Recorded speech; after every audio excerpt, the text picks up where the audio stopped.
नमस्कार। पिछले 48 घंटे लगभग आपसे बात नहीं हुई। शायद आप में से कुछ लोगों ने सुना होगा, मेरे पिताजी गुजर गए। डैडी कहता था उन्हें, पता नहीं क्यों, शायद माँ ने कहा होगा उन्हें डैडी कहने के लिए। डैडी कल सुबह गुजर गए। परसों शाम को जब हम सभाएं कर रहे थे वहां शाहजहांपुर के गांव के नजदीक, तो मेरे पास संदेश आने शुरू हो गए थे मेरी बहनों के। दोनों बहनें मेरी डॉक्टर हैं, पिताजी के पास थी। उनके संदेश आ रहे थे कि अब तुम आ जाओ। स्थिति उनकी पिछले 1 महीने से गंभीर थी। जब हम लोग अरेस्ट हुए उस दिन भी काफी गंभीर थी, 1 महीना पहले। और बहनें पिछले 4-5 दिन से पिताजी से पूछ रही थी कि अब बुला लें, लेकिन वो कह रहे थे नहीं, वो सही काम कर रहा है, उसको करने दो, मत बुलाओ। लेकिन परसों उनका संदेश आया कि अब तुम आ जाओ। आखिरी मीटिंग करके, सकतपुरा की मीटिंग करके मैं यहां पहुंचा। बस इतना गनीमत है कि उनकी आंख खुली थी, पहचाना उन्होंने, कुछ बात हुई। आधी रात तक लगभग होशो हवास खत्म हो गया उनका। लंबी निद्रा में गए और सुबह 5 बजे नहीं रहे पिताजी। कल अंतिम संस्कार हुआ।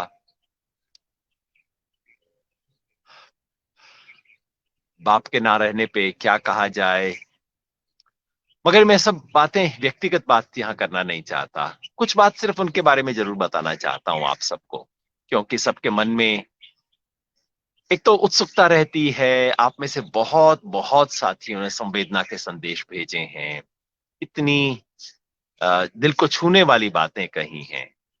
आप सबको हाथ जोड़ के मेरी तरफ से, परिवार की तरफ से धन्यवाद कर सकता हूं।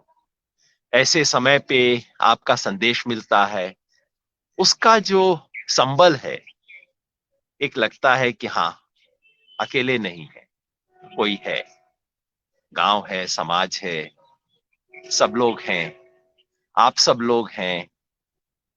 इससे बहुत सहारा मिला है। बहुत बहुत शुक्रिया। मैं कुछ बात उनके बारे में बताना चाहता हूं, पिताजी के बारे में। सिर्फ इसलिए नहीं कि मेरे पिता थे, क्योंकि इस इलाके में, मेरे गांव में उन्हें मेरे पिता की तरह नहीं, मुझे उनके बेटे की तरह याद किया जाता है। और वही होना चाहिए। उसी गांव में मैं बैठा हूं। उम्र उनकी 90 साल हो चुकी थी, 91 लग चुका था जैसे हमारे इधर कहते हैं। और एक तसल्ली इस बात की आप कह सकते हैं कि वो अपने तरीके से गए, अपनी इच्छा से गए, जहां चाहते थे वहां गए, जैसे चाहते थे वैसे गए। कोई 6 महीना पहले उन्होंने तैयारी शुरू कर ली थी, बस कहते थे अब चलने का समय है। 6 महीना पहले उन्होंने पढ़ना लिखना बंद कर दिया था। पढ़ना बंद कर दिया था, लिख तो नहीं पा रहे थे। तो जब पढ़ना उन्होंने बंद कर दिया तो मैं समझ गया कि नहीं, अब उनका मन उठ गया है, क्योंकि पढ़ने लिखने में उन्हें सबसे ज्यादा दिलचस्पी थी। पिछले 1 महीने से लगभग उन्होंने खाना खाना बंद कर दिया था। और स्पष्ट हिदायत थी हमें कि मुझे अस्पताल नहीं लेके जाना। मेरी बहनें अस्पताल चलाती हैं बिल्कुल पड़ोस में, तो उनकी स्पष्ट इंस्ट्रक्शन थी कि अस्पताल मुझे नहीं लेके जाना। कहा कि आप शहर शिफ्ट हो जाइए, वहां थोड़ा बेहतर फैसिलिटीज हो पाएंगी। बिल्कुल स्पष्ट, जब वो बोल सकते थे 10-15 दिन पहले तक क्लियरली, उन्होंने स्पष्ट कहा, शहर नहीं जाऊंगा। दीदी ने बताया, डैडी आपकी जान को खतरा है जो इस वक्त हो रहा है। तो उन्होंने कहा, हर किसी को मरना है, मरूंगा यहीं मरूंगा, इसी गांव में। ये गांव जो पीछे आपको दिख रहा है, सहारनवास, हमारा पैतृक गांव, जिस गांव में पिताजी पैदा हुए, इस गांव में वो पढ़े 5वीं क्लास तक। उसके बाद यहाँ अहिर स्कूल है रेवाड़ी के अंदर, उसमें पढ़े। और फिर डीएवी कॉलेज जालंधर में गए, बीए किया, आगे एमए किया वहीं से इकोनॉमिक्स में। और फिर जीवन भर राजस्थान के छोटे से कस्बे, शहर श्री गंगानगर में उन्होंने एक कॉलेज में, खालसा कॉलेज, श्री गुरु नानक खालसा कॉलेज श्री गंगानगर, वहां उन्होंने इकोनॉमिक्स पढ़ाई। शुरुआत की थी स्कूल टीचर के रूप में वहीं उसी संस्था में, खालसा स्कूल में 1952 में। और उसके 5-7 साल बाद जब कॉलेज बना तो कॉलेज में पढ़ाया। बीच में 1 साल के लिए यहाँ हरियाणा आए टीचिंग करने के लिए, लेकिन वापस गंगानगर चले गए। 1987 में वहां से रिटायर हुए और रिटायर हुए अगले दिन सब कुछ अपना गंगानगर की प्रॉपर्टी बेच के सीधे गांव आ गए। लोग गांव से शहर जाते हैं, लेकिन पिताजी शहर से गांव आए और गांव से कभी नहीं हिले। आते थे किसी विशेष काम के लिए, 2 दिन के लिए दिल्ली आ गए, नहीं बेटा मन नहीं लगता मेरा यहाँ पे, बस वापस अपने गांव में यहीं रहते थे। गांव के लिए जो उनकी अगाध श्रद्धा स्नेह था, इसलिए हमने भी तय किया कि जो कुछ उनका करना है यही गांव में करना है। स्मृति सभा एक आयोजित की है 25 तारीख को दोपहर 2 से 3 बजे, वो भी यही गांव में, संस्कार भी गांव में। उनके लिए जो कुछ करना है यही गांव में। आप स्क्रीन पे देख सकते हैं उनके जीवन का छोटा सा परिचय। पिताजी की मृत्यु हो गई थी 8 साल की उम्र में। पिताजी पढ़े लिखे थे, उनके टीचर थे। मेरे उनके दादाजी भी टीचर थे। मेरे परदादा यानी कि मेरे पिताजी के दादा, उन्होंने बीए कर ली थी सन 1890 में। उनके बेटे यानी कि मेरे पिताजी के पिताजी, मेरे दादाजी राम सिंह जी, वो टीचर थे हिसार में। सांप्रदायिक दंगे में उनकी मृत्यु हो गई। वहां पे एक मुस्लिम मॉब आया, उसने कहा कि अब बच्चों को हमारे हवाले करो। दादाजी ने कहा कि नहीं, बच्चे तो मेरे बच्चे हैं, मैं उनका वार्डन हूं, मैं इस वक्त उनका माँ बाप हूं, पहले मैं। और 8 साल की जब मेरे पिताजी की उम्र थी तो उनकी आंख के सामने गंडासे से उनके पिताजी यानी कि मेरे दादाजी राम सिंह जी को कत्ल कर दिया गया। उसके बाद एक तरह से पिताजी की नई जिंदगी शुरू हुई। वापस गांव आए, गांव में पढ़ना शुरू किया और पिताजी की पढ़ाई, सारे संस्कार का कोई फायदा नहीं मिला। बिल्कुल जीरो से एक तरह से उन्होंने दोबारा जिंदगी शुरू की। लेकिन एक बहुत असर हुआ जिसके बारे में बहुत चर्चा होती है और इसके बारे में बड़ी गलतफहमी है, बड़ी रूमर्स भी चला करती हैं, तो मैंने सोचा आपको फिर बता दूं। उस घटना का इतना गहरा पिताजी पे असर हुआ। कुछ लोगों पे असर ये होता कि वो बिल्कुल मुसलमानों को घृणा करना शुरू कर देते। ये जो कई बार जिसे आजकल हिंदुत्व और ये सब कह दिया जाता है, घृणा करो मुसलमानों से, हम हिंदू हैं, हम ये कर देंगे वो कर देंगे। पता नहीं क्यों उन्होंने वैसा कुछ नहीं किया। आ, बड़े हुए, गांधी जी का उन पे बहुत असर था, वो एक अलग जमाना था। और शायद इसलिए भी कि उन्होंने 1947 के दंगे भी देखे। ये जिस इलाका है यहाँ पे बहुत मुसलमान रहा करते थे, तो यहाँ उन्होंने दूसरी मैसेकर देखी जिसके अंदर मुसलमानों का कत्ल किया गया। तो दोनों देख के शायद उनका दिल ऐसा बदला। शायद मैं इसलिए कह रहा हूं कि वो बहुत कम बात करते थे इन चीजों के बारे में, बस वो करते थे। उनसे पूछो, बहुत कुरेद के पूछो तो कुछ 2-4 शब्द बोलते थे, ज्यादा बोलते नहीं थे। इस सब का उन पे इतना असर हुआ कि जब 1952 में उनकी शादी हुई तो उन्होंने मेरी माँ से एक ही बात कही थी कि मैं अपने बच्चों को मुस्लिम नाम दूं। एक अजीब फैसला रहा होगा ना। जिस व्यक्ति ने अपनी आंख के सामने अपने बाप को गंडासे से कत्ल होते हुए देखा है, वो व्यक्ति कहे कि मैं अपने बच्चों को वो नाम दूंगा उस समुदाय के नाम पे, उस समुदाय के नाम दूंगा जिनके लोगों ने मेरे पिता का कत्ल किया। कहीं घृणा का जवाब घृणा से नहीं देना, घृणा का जवाब मोहब्बत से देना। ये आजकल बड़ी अजीब चीजें लग रही होंगी, और जब मैंने मेरी ये बातें पब्लिक में गई, लोगों ने पता नहीं क्या क्या इंटरप्रिटेशन दिए। अरे डरते थे मुसलमानों से। भाई ये 1952 की बात है, जब वो श्री गंगानगर में थे, जहां कोई एक मुसलमान भी नहीं था। उस शहर की बातें हैं ये सब। तो कहीं उस जमाने में था कि नहीं, हमें देश बनाना है, इस देश को जोड़ना है, हम इस हिंसा से बाहर आए, हमें इस हिंसा से जोड़ खत्म करके अब हिंदू मुसलमान को जोड़ के एक नया देश बनाना है। वो भावना, गांधी को जैसे मैंने कहा उन्होंने बहुत पढ़ा, तो उस भावना से उन्होंने तय किया कि सब बच्चों को मुस्लिम नाम दिया जाएगा। बड़ी दीदी हुई 1957 में, उनका नाम नजमा रखा गया। थोड़े दिन में माँ घबरा गई। उन्होंने कहा मैंने वायदा तो तुम्हें किया था, लेकिन ऐसा, ये लड़की की शादी नहीं होगी अगर ऐसा नाम रख दोगे तो। ऐसा करो, जब लड़का हो तो उससे एक्सपेरिमेंट कर लेना, लड़कियों को छोड़ दो। सो नीलम दीदी बन गई। नजमा जो थी वो नीलम दीदी बन गई। उनका प्रॉपर नाम नीलम ही रखा गया। फिर पूनम दीदी हुई। उसके बाद जब मैं हुआ तो मेरा नाम सलीम रखा गया। कोई निकनेम नहीं था, बाकायदा स्कूल में रखा गया। लेकिन वहां कोई मुसलमान था नहीं। मुसलमान होना क्या होता है मुझे पता नहीं, और हर कोई मेरे से पूछता था, अरे तुम मुसलमान हो क्या? अरे तुम्हारे पिता देवेंद्र, तुम्हारी माँ कमला, तुम सलीम कैसे हो? कुछ तो लफड़ा है, गोद लिए हो क्या, ये हो क्या, वो हो क्या। और मैं ऐसा तंग आ गया, मैंने घर में आके कहा किसी बच्चे से कोई पूछता नहीं है उसके नाम के बारे में, सिर्फ मेरे से पूछा जाता है। आप मेरा नाम बदल दो, नहीं तो मैं स्कूल नहीं जाऊंगा। 5 साल का जब मैं था तब ये बात हुई। तो खैर, नाम बदल दिया गया योगेंद्र। और मजे की बात यह है कि जिस दिन से मेरा ऑफिशियल नाम योगेंद्र हुआ, ये ताने वाने सब बंद हो गए। हालांकि मेरा स्कूल, मेरे दोस्त, मेरे बचपन, मेरा मोहल्ला, मेरे रिश्तेदार सब मुझे केवल सलीम के नाम से जानते थे और आज भी जानते हैं। खैर, बात अपनी नहीं कर रहा था, पिताजी की कर रहा था। और ये सारा किस्सा मेरे बारे में नहीं है, मैं उसमें क्या कैरेक्टर हूँ, किस्सा उनके बारे में है कि कोई व्यक्ति ये सब काम कर सकता था। कोई जमाना होता तो इस पे कहानियां लिखी जाती, फिल्में बनती इस चीज पे ऊपर, लेकिन आज ये जमाना है कि इसके ऊपर तंज कसे जाते हैं, इसके ऊपर ताने दिए जाते हैं, पता नहीं क्या क्या बातें। अरे ये सलीम है, सलीम यादव, और सलीम यादव क्या कर रहे हो। कैसे देश में हम आ गए। खैर, पिताजी उस देश में अपने असूलों पे रहे। दो बात उनके बारे में जस्ट कहना चाहता हूं। पहला तो उनकी सादगी, सादगी से जिंदगी जी।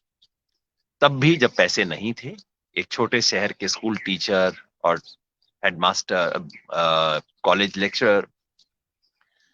और तब भी जब पैसे आ गए, जब उनके बच्चे कुछ अच्छी जगहों पे, जिसे समाज अच्छी जगह कहता है, उस सब पे आ गए, तब भी वो अपने तरीके से रहे। गांव में इसी पुराने घर में बिना कोई ज्यादा बदलाव किए वहीं पे रहे। यहाँ से रेवाड़ी 5 किलोमीटर दूर जाता है। और 30 साल जब वो गांव में रहे आके, 87 में आ गए थे, और देखिए उसके बाद 33 साल से गांव में थे। तो हमने कहा वहां जाने के लिए कुछ गाड़ी, जैसे आमतौर पे आजकल लोग गाड़ी ले लेते हैं। पिताजी ने कहा नहीं, मुझे गाड़ी का कोई काम नहीं है। कहा साहब आप एक स्कूटर ले लो। उन्होंने कहा नहीं, मैं स्कूटर का क्या करूंगा। और उन्होंने अपनी एक छोटी सी लूना ली वहां रेवाड़ी जाने के लिए। और हमें इतना डर लगता था कि सड़क के ऊपर किसी ने धक्का भी मार दिया तो लूना पता नहीं कहाँ चली जाएगी। लेकिन लूना से ऊपर नहीं गए, ना स्कूटर ना गाड़ी। घर में मुझे याद है, लेक्चर होते थे, घर में फ्रिज नहीं था, घर में टीवी नहीं था। बाद में रिटायरमेंट के बाद टीवी लिया न्यूज देने के लिए।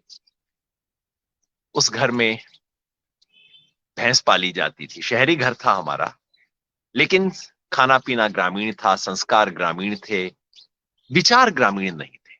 तो उसी घर में भैंस भी पाली जाती थी। पिताजी भैंस का भी ध्यान रखते थे। मैं रोज जाके भैंस के लिए पट्ठे, यानी कि उसके लिए चारा लेके आया करता था। लेकिन उसी घर में फर्स्ट फ्लोर के ऊपर पिताजी की लाइब्रेरी थी।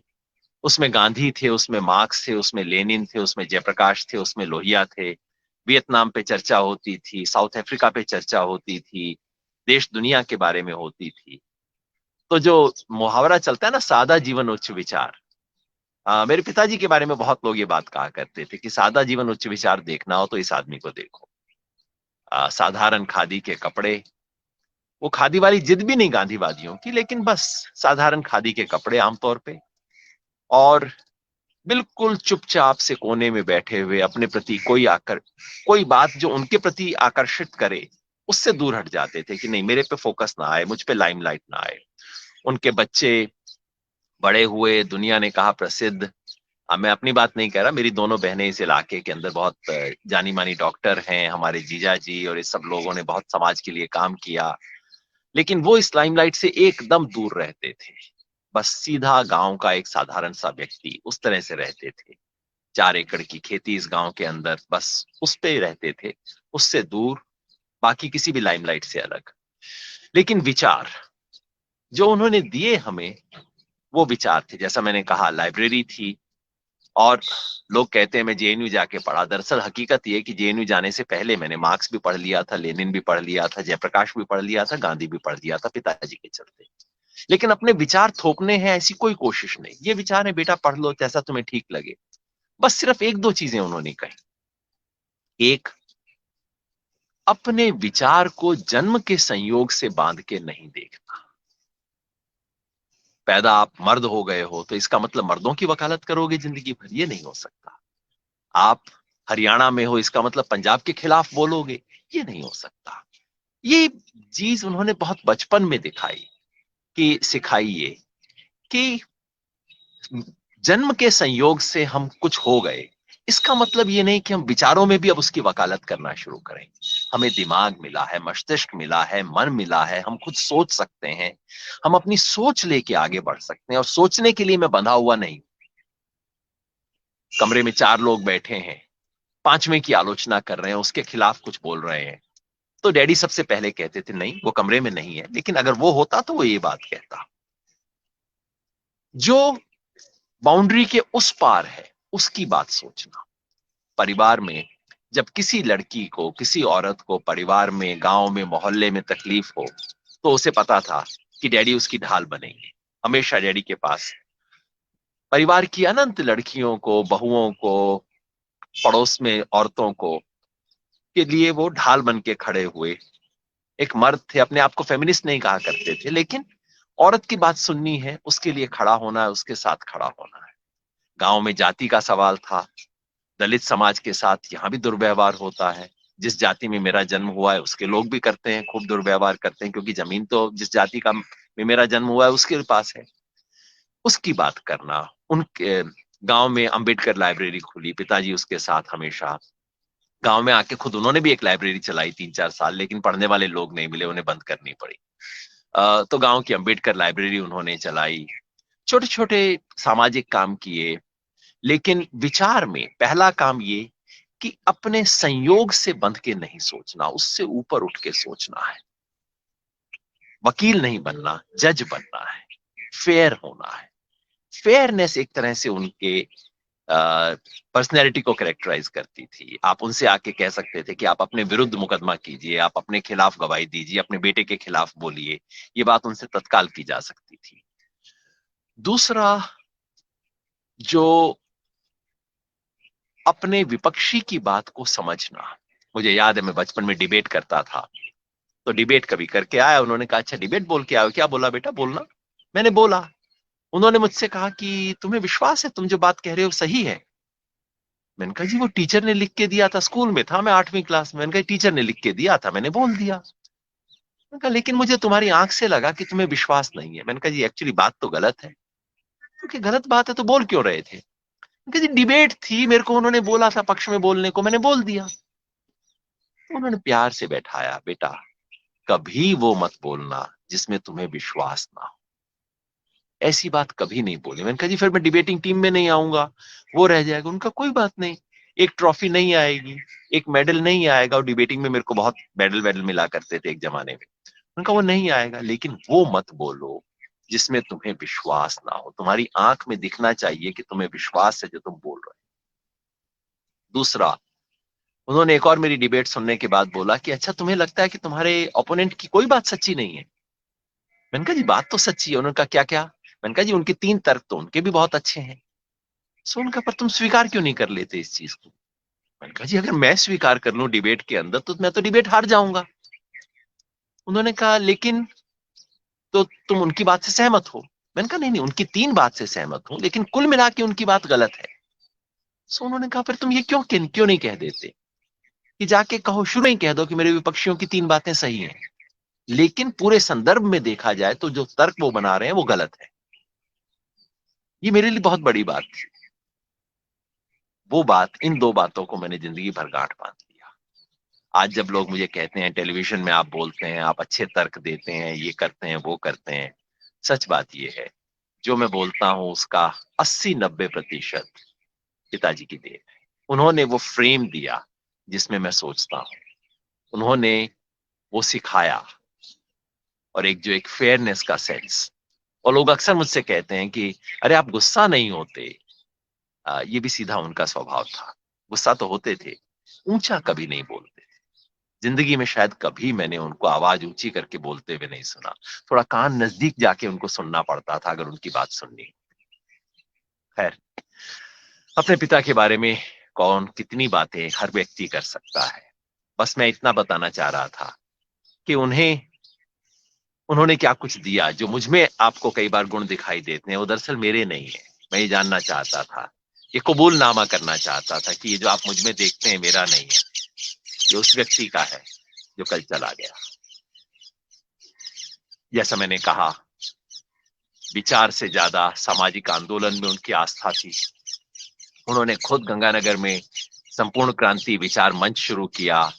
रिटायर होके हरियाणा आए तो हरियाणा में संपूर्ण क्रांति यात्रा की, संपूर्ण क्रांति मंच की स्थापना की, तमाम तरह के एक्टिविस्ट को सपोर्ट किया जीवन भर, जो भी उनके पास पैसा था पेंशन का बचा हुआ, एक्टिविस्ट लोगों को सपोर्ट करते थे और चाहते थे कि मैं सामाजिक राजनीतिक काम करूं। मेरे 10वीं में बहुत अच्छे नंबर आ गए थे, तो लोगों ने कहा कि अरे बच्चे को आर्ट्स क्यों दिलवा रहे हो, इसको साइंस दिलवाओ, आईआईटी जाएगा, ये करेगा।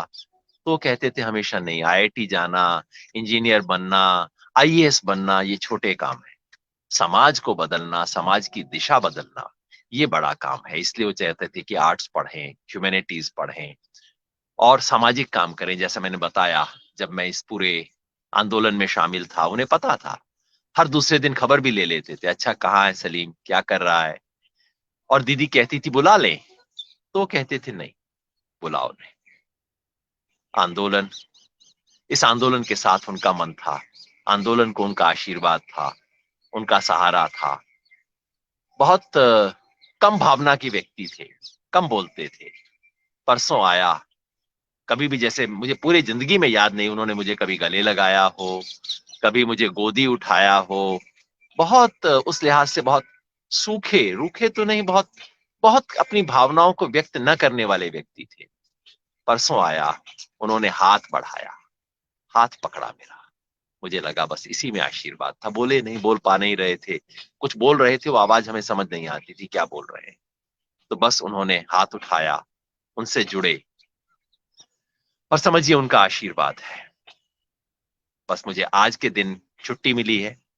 छुट्टी इसलिए मिली है क्योंकि आज बुधवार का दिन है और हमारे यहाँ कहा जाता है कि बुधवार के दिन ये गमी के अंदर जाते नहीं, आते नहीं है, बैठते नहीं है। तो आज का दिन आंदोलन को दोबारा ज्वाइन करूंगा पिताजी के आशीर्वाद के साथ। शाहजहांपुर भी जाऊंगा, सिंगू बॉर्डर में मीटिंग है जिसमें तय होगा कि सरकार को क्या जवाब देना है। किसान संगठनों ने एक अपना ड्राफ्ट बना लिया है, सब उस पर बैठ के विचार करेंगे, उसके बारे में निर्णय होगा। आंदोलन जारी रहेगा। एक यात्रा का अंत हुआ है, लेकिन जिस बड़ी यात्रा में पिताजी चाहते थे मैं रहूं, समाज रहे, हम सब रहे, उनके आशीर्वाद से उसी यात्रा में आगे बढ़ेंगे, सबके साथ रहेंगे।